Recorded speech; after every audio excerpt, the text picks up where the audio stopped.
Assalamualaikum warahmatullahi wabarakatuh. Hai Sobat Data di seluruh Indonesia.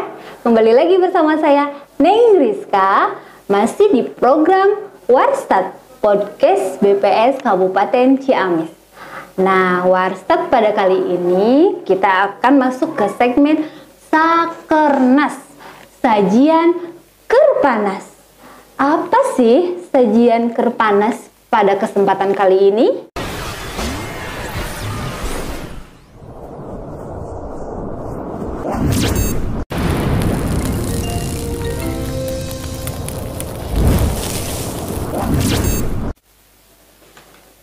Sajian Kerpanas pada kesempatan kali ini kita akan membahas pendataan potensi desa yang sedang dilakukan Badan Pusat Statistik di seluruh Indonesia. Salah satunya juga kegiatannya dilakukan oleh Badan Pusat Statistik Kabupaten Ciamis.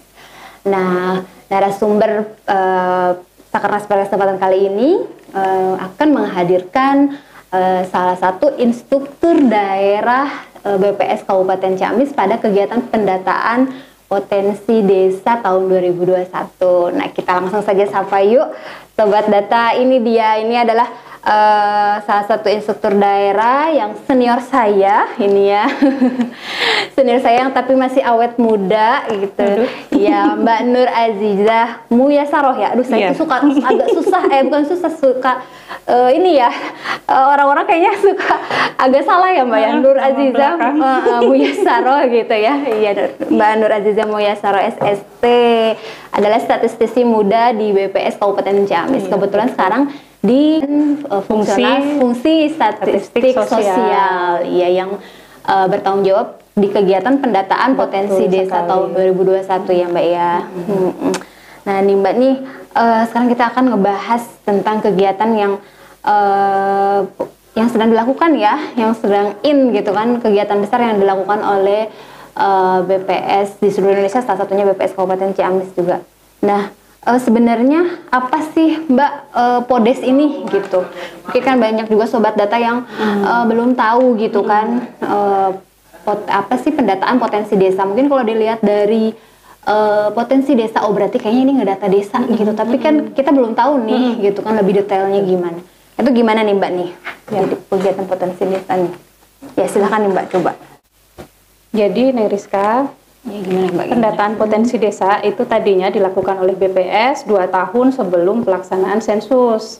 Ya, jadi 2 tahun sebelum pelaksanaan sensus kan kita perlu merencanakan berapa jarak dari kabupaten ke kecamatan, dari kecamatan ke desa, berapa biayanya, sehingga nanti kita bisa merencanakan kegiatan sensus dengan lebih baik. Nah, kemudian seiring perkembangan waktu, dari potensi desa ini dihasilkan indikator yang cukup penting bagi pembangunan di Indonesia. Yang pertama adalah indeks kesulitan geografis. Indeks kesulitan geografis ini menggambarkan seberapa upaya kita untuk mencapai wilayah-wilayah pedesaan tersebut. Nah, indeks kesulitan geografis ini juga digunakan sebagai alokator dalam dana desa. Jadi dana desa itu menggunakan beberapa alokator. Yang pertama kan yang ada sudah konstan gitu ya, ada default, angka default, kemudian ada jumlah penduduk, kemudian juga ada indeks kesulitan geografis ini. Nah, selain indeks kesulitan geografis, potensi desa ini juga menghasilkan angka indeks pembangunan desa. Nah, ini juga sebagai salah satu alat evaluasi bagi pemerintah daerah untuk melihat perkembangan pembangunan hingga ke desa-desa.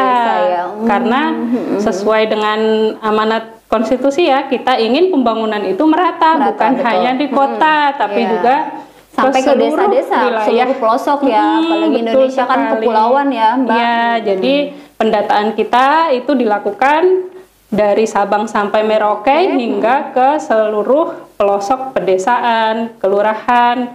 Kalau di Jawa Barat itu kita ke seluruh desa dan kelurahan. Sementara untuk seperti wilayah-wilayah di Sumatera Barat itu di sana ada nagari ya Neng Rizka, kemudian beda-beda istilah ya, kemudian di beda-beda istilah. Daerah pemukiman transmigrasi itu juga ada yang mungkin belum terbentuk desa definitif, itu juga sudah ada namanya unit apa ya namanya UPT gitu. setingkat sama desa. Selevel gitu ya. Selevel sama desa. Kemudian selain desa itu juga kita nanti akan melakukan podes kecamatan, itu juga hampir sama. Kita akan melihat perkembangan, bagaimana perkembangan pembangunan hingga level kecamatan. Jadi kepala wilayah, kepala daerah itu bisa langsung melihat daerah-daerah mana yang masih memerlukan pembangunan lebih lanjut, begitu.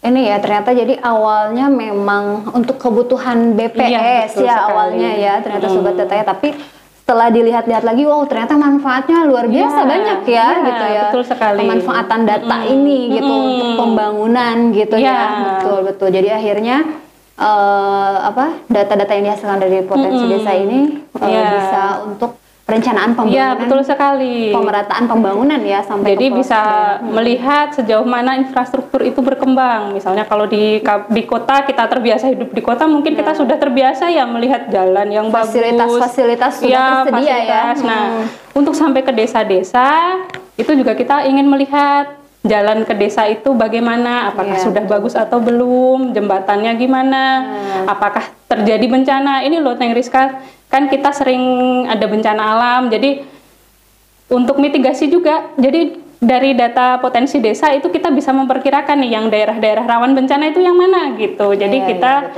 mungkin bisa untuk mendistribusikan bantuan nanti kalau misalkan ada bencana itu kita bisa lebih mudah gitu. Ketepatan sasarannya ya. Betul sekali. Iya benar, betul. Memang ya data itu ya kita tidak hanya bisa sekedar berbicara mendengar gitu. Jadi memang perlu ada data yang real ya supaya kita bisa langsung action gitu ya pembangunan itu sampai ke pelosok. Terus kalau gitu berarti tujuan secara luasnya lagi apa nih Mbak? Nah, sebetulnya tujuan secara luasnya tadi sebenarnya kan sudah sempat beberapa kali dibahas ya. Salah itu mungkin salah satu tujuan dari Podesnya. Mungkin ada lagi tujuan dari kegiatan potensi jadi desa kita ini. Sebetulnya ingin melihat seberapa baik gitu ya pembangunan sampai ke wilayah desa atau kelurahan, terutama tentang infrastruktur ya. Jadi masalah kesehatan, pendidikan, kemudian fasilitas jalan, fasilitas transportasi, komunikasi gitu kan. Misalnya sekarang kan sekolah online gitu ya. Nah, pemerintah itu bisa melihat gitu. Kalau mau melakukan sekolah online berarti kita membutuhkan jaringan internet gitu ya. Nah, dari data potensi desa kita bisa melihat seberapa banyak desa-desa yang sudah terjangkau internet, seberapa kencang ya. Jadi di situ ada tuh kategorinya. Misalkan di sini hanya ada 4G, 3G, itu bisa kita lihat berapa desa yang masih belum ada jaringan internetnya. Betul. Iya, dari data potensi desa. Iya, berarti luar biasa sekali ya, Mbak ya. Sangat manfaatnya sangat luar biasa gitu ya bagi pembangunan desa. Nah, berarti tadi kalau untuk cakupan wilayahnya nih Mbak nih, apakah seluruh desa di Indonesia yang kita tahu mungkin berapa nih Mbak jumlah desa di seluruh Indonesia? Saya sempat searching nih Sobat Data. Mungkin Sobat Data ada yang tahu desa berapa jumlah desa dan kelurahan ya? Ini potensi desa mendata desa dan kelurahan. Ada berapa Sobat Data? Ya, ada yang bisa menjawab, membantu saya? Iya, berapa? Iya, jadi jumlah berdasarkan ini di publikasi Statistik Indonesia ya yang dipublikasikan oleh BPS juga. Jadi di tahun 2018 ini nih ada 83.931 desa kelurahan di Indonesia gitu. Wow, berarti itu didata semua ya Mbak ya? Iya, semuanya akan luar didata. Biasa ya Sobat Data, itu didata semua. Termasuk yang tadi ya yang mungkin belum terbentuk desanya seperti UPT di daerah Transmigra, itu bisa jadi didata juga karena itu sebagai langkah awal untuk mitigasi ya. Berarti bisa lebih daripada jumlah desa ya yang didata ya. Betul, desa, kelurahan, UPT gitu ya. Iya betul. Kalau di Ciamis sendiri nih Mbak, berarti berapa jumlah desa dan kelurahan yang didata gitu? Di desa Ciamis ini kan di Ciamis itu 260 berapa ya? 65. Oh iya betul 265. Ya. Kemudian yang Pangandaran itu 93 ya. Oh iya. Saya juga kurang hafal. Iya berarti karena kan BPS Kabupaten Ciamis ini wilayah tugasnya Ciamis dan Pangandaran ya. Iya. Ya, jadi ternyata di Ciamis ini ada 265 desa kelurahan, dan di wilayah Pangandaran ada sebanyak 93 desa kelurahan. Nah, itu akan didata di potensi desa 2021 ini. Gitu. Iya, Mbak. Terus tadi kan sempat ngebahas ya beberapa data yang dikumpulkan ya di kegiatan pendataan potensi desa ini. Nah, kemudian apalagi Mbak, mungkin ada contoh-contoh lain data-data yang belum disebutkan tadi gitu. Kayak tadi kan infrastruktur, terus dari dari segi sosial dari ekonomi kan gitu ya. Betul. Apalagi Mbak mungkin? Jadi nanti yang dikumpulkan itu mulai dari sumber daya manusia di kantor desa manusia. Ya, aparat desa itu nanti akan ditanyakan di situ pendidikan kepala desa, kemudian pendidikan sekdes gitu, kemudian aparat desa yang lain seperti sekretariat desa, kemudian koordinator wilayah seperti kadus dan sebagainya. Kalau di Ciamis Pangandaran mah kadus, ketua RT itu ada berapa gitu ya. Kemudian sumber daya manusia di desa tersebut, jadi jumlah penduduknya ada berapa? Jumlah penduduk. Kemudian tapi ini berarti kan kita juga sebenarnya ada sensus penduduk. Tapi kalau ini berarti jumlah penduduk yang ditanyakan ini langsung berdasarkan data penduduk yang dari catatan di desa ya. Jadi sekali. Bisa menjadi pembanding juga kan. Nah, kemudian kita mengumpulkan data infrastruktur seperti jalan, jembatan, kemudian listrik, keberadaan berarti jalan, jembatan kondisinya seperti apa. Apakah jelek, bagus gitu ya. Kemudian sudah diaspal atau belum, karena setiap tahun itu kan berubah ya kondisinya ya. Oh iya, Neriska, biasanya kan kalau data potensi desa itu 2 tahun sebelum sensus, tapi sekarang setiap tahun itu ada updating karena kita mengumpulkan data seperti tadi indeks kesulitan geografis. Jadi berarti indeks kesulitan geografis ini dikeluarkan setiap tahun ya? Setiap tahun. Setiap tahun ya. Karena itu sebagai alokator dana desa gitu. Berarti itu digunakan langsung oleh pusat ya? Indeks geografis ini. Nah, kemudian tadi infrastruktur, kemudian sarana kesehatan, sarana pendidikan, itu kalau ada di desa tersebut gitu, ada atau tidak. Kemudian kalau tidak ada, berapa jaraknya? Jadi kita bisa memperkirakan lah kalau misalkan anak-anak mau sekolah itu kemana. Gitu. Jarak terdekat gitu ya. Kalau di misalnya SMP kalau tidak ada di desa tersebut gitu ya berarti. Betul sekali. Berarti berapa jaraknya ke SMP terdekat? Gitu. Kemudian selain infrastruktur tersebut kita berarti bisa dilihat biayanya ya, maaf ya Mbak. Berarti tadi kan jaraknya berarti bisa dilihat ya. Iya, betul sekali. Jadi kita bisa melihat ya desa-desa mana yang masih kesulitan untuk menjangkau fasilitas kesehatan tersebut. Oh iya, betul. Iya, jadi Sobat Data itu dia tadi strategi yang dari Mbak Nur ya selaku Indah gitu. Jadi mungkin bagi Sobat Data yang nanti akan terjun ke lapangan, sebenarnya survei apapun nggak harus potensi desa. Ya memang sebaiknya kita tetap menjaga ada sopan santun dalam melakukan komunikasi, wawancara seperti itu, kemudian waktu yang tepat gitu ya. Ya, dan tentunya harus pintar mencari data agar memang sesuai dengan tujuan yang diinginkan ya, data yang didapatkan itu gitu. Harus pintar probing ya Mbak ya. Gitu. Karena kadang responden juga ini ya Mbak ya, responden tuh ya pasti ada saja ya gitu kan, responden yang menolak seperti itu ya, tidak mau memberikan data, atau kalaupun memberikan data ya susah-susah lah gitu kan, cuma sedikit kayak gitu kan, cuma ya pokoknya jadi harus pintar-pintar untuk memprobing ya Mbak ya. Nah dari sini kita lanjut nih, jadi gimana nih Mbak, mungkin udah ada cerita dari kan sekarang udah terjun ya untuk pelaksanaan potensi desa ini. Nah, suka duka kendala gitu ya, mungkin dari pengalaman daripada PCL yang sudah terjun ke lapangan ini, apa Mbak di lapangan? Jadi yang kendala di lapangan namanya ke lapangan ya. Lapangan itu kan kita tergantung sekali pada medan ya.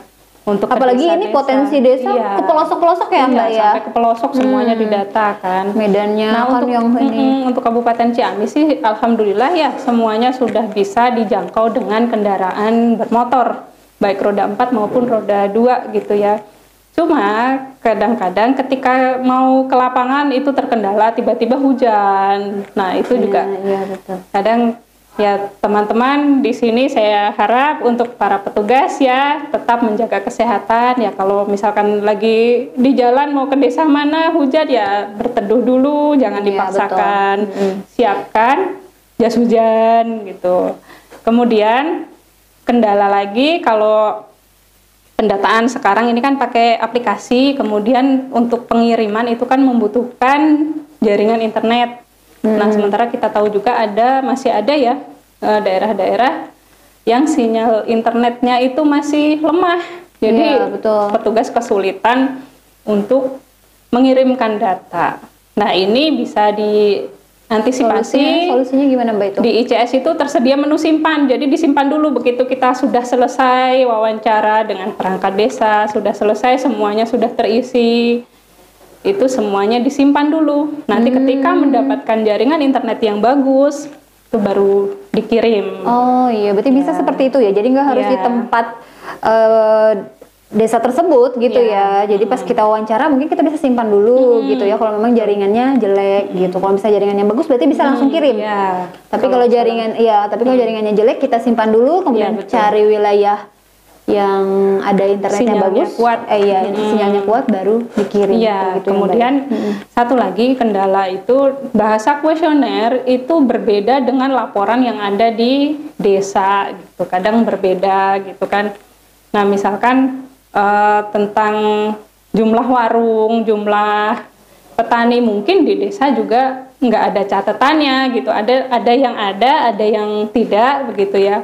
Nah, itu petugas juga harus mengantisipasi ini dengan melakukan probing kepada narasumber yang tepat, karena di potensi desa ini narasumbernya bukan hanya kepala desa Neng Rizka, tapi dimungkinkan untuk bertanya ke narasumber lain, perangkat desa yang lain yang mengetahui bisa ke kaur pemerintahan, bisa ke kaur yang lain atau ke Linmas gitu ya. Betul.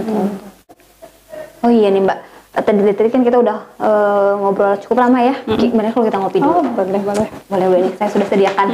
Ya, Sobat Tete boleh ngopi dulu. Ini termasuk salah satu potensi ya di Jawa Barat kopi ya.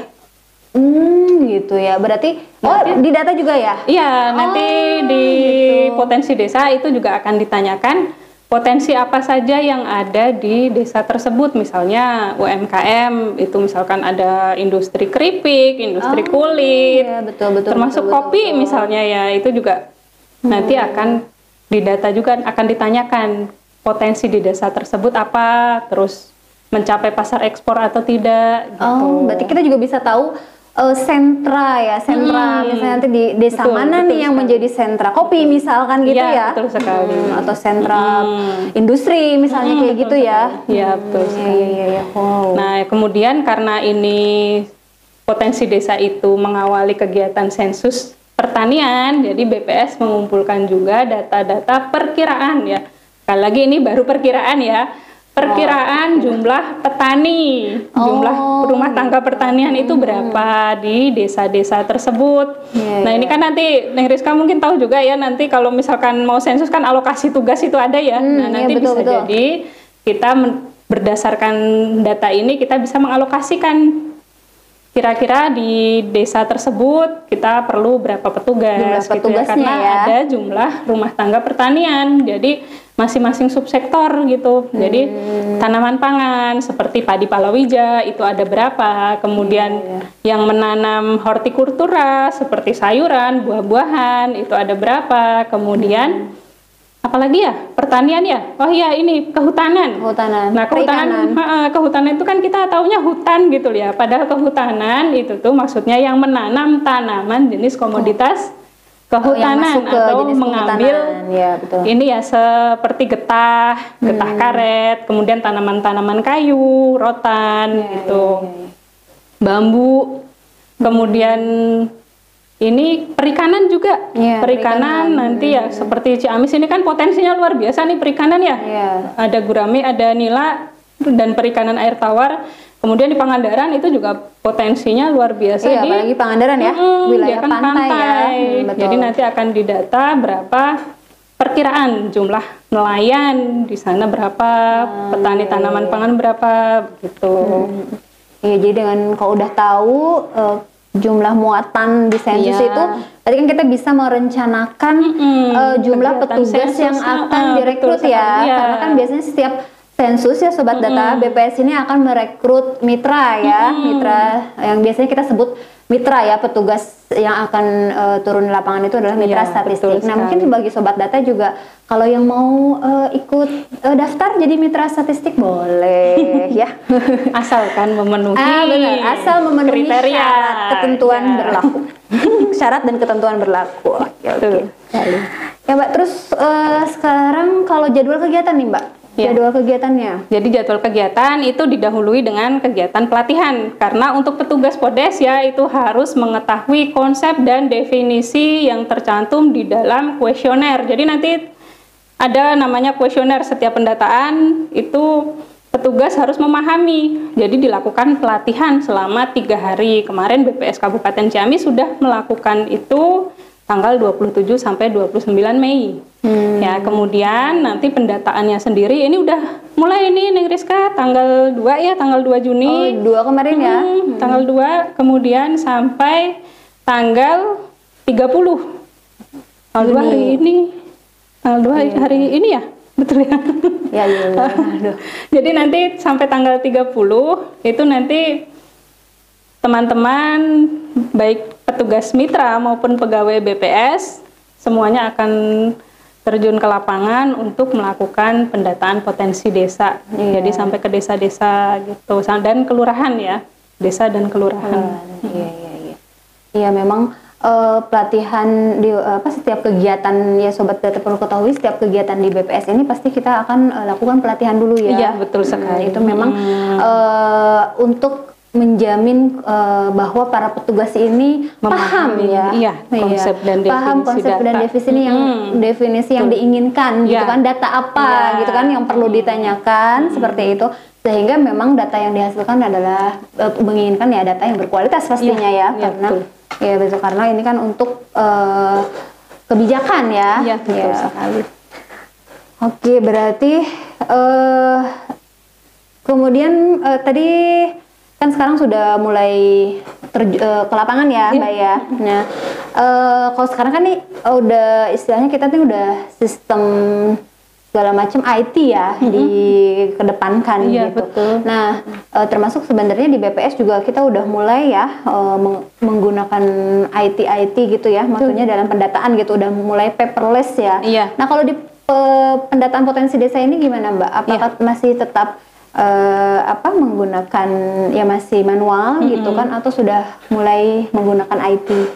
Ya, jadi pendataan potensi desa ini adalah salah satu pendataan di BPS yang menggunakan perangkat HP Android ya. Jadi nanti petugas BPS itu akan menggunakan HP Android untuk melakukan pendataan perekaman data. Ini kita membangun aplikasi yang bernama ICS ya. ICS itu dikembangkan oleh BPS RI, itu digunakan untuk berbagai macam survei dan kegiatan pendataan di BPS ya. Jadi nanti kita sudah tidak lagi menggunakan kuesioner berupa kertas. Iya, berarti jadi nanti para petugas nggak usah ribet-ribet bawa kuesioner. Jadi cukup bawa HP, Iya, betul. langsung mendata ke desa gitu ya. Jadi semua pertanyaan sudah ada di HP, Iya. tinggal pilih gitu ya jawabannya Iya. apa, atau mengisi jawabannya itu Iya, apa betul. gitu kan ya. Iya. Nah, kemudian kalau dari strategi wawancara dalam mungkin ya ada juga nih Sobat Data yang mitra statistik gitu ya yang nonton gitu ya, mitra statistik yang mungkin jadi petugas Podes juga nih Ya. Mbak nih. Nah ini mungkin dari Mbak dari selaku Indah nih gitu ya, ada nggak strategi wawancara buat para petugas Podes, atau mungkin juga bagi sobat data yang ingin tahu gimana sih strategi dari BPS ketika mendata gitu. Iya. Sekarang ini adalah mendata potensi desa nih. Strateginya gimana nih, Mbak? Strategi wawancara. Jadi potensi desa itu yang menjadi narasumber. Biasanya di kegiatan BPS itu kan narasumbernya rumah tangga ya. Iya, Nah, sementara untuk potensi desa itu narasumbernya adalah perangkat desa. Jadi kita ya tentu sebagai orang Indonesia dengan adat ketimuran itu tetap menjaga sopan santun pertama. Iya, Jadi betul. koordinasi ya dengan aparat desa yang bersangkutan. Jadi jangan apa ya istilahnya selonong menyelonong gitu ya langsung. Iya, betul, Ujuk-ujuk. betul, Kemudian betul. dijaga komunikasi dengan perangkat desa gitu. Kita jelaskan maksud dan tujuan dari Podes ini apa. Karena Podes ini sebetulnya ya dari kita untuk kita juga gitu, nanti dari desa nanti datanya ya untuk kemajuan pembangunan desa juga gitu. Iya, betul. Kemudian waktu untuk melakukan pendataan kan kalau misalkan di apa ya pertanyaannya itu dijadikan satu halaman-halaman kertas itu bisa 21 halaman yang riset. Wow. Jadi Tebal ya kalau bawa Iya. kuesioner berarti tebal. ya, dan itu perlu untuk perangkat desa mungkin perlu waktu juga untuk Mungkin mencari waktu juga yang tepat ya. Iya, jadi jangan sampai nanti ini juga mengganggu pelayanan di desa. Karena di desa itu kan juga perlu untuk melakukan pelayanan ke masyarakat. Tuh, jadi nanti dicari waktu yang tepat. Nah, benar-benar. Iya. Janjian dulu kali ya, Mbak ya, betul bagusnya sekali, ya. betul. Iya. Oke, Mbak, tadi kita udah ngebahas dari mulai Podes itu apa sampai kendala di lapangan. Kayaknya mungkin udah cukup kali ya. Nah, mungkin sekarang sebelum kita tutup gitu ya, mungkin ada yang ingin Mbak sampaikan gitu.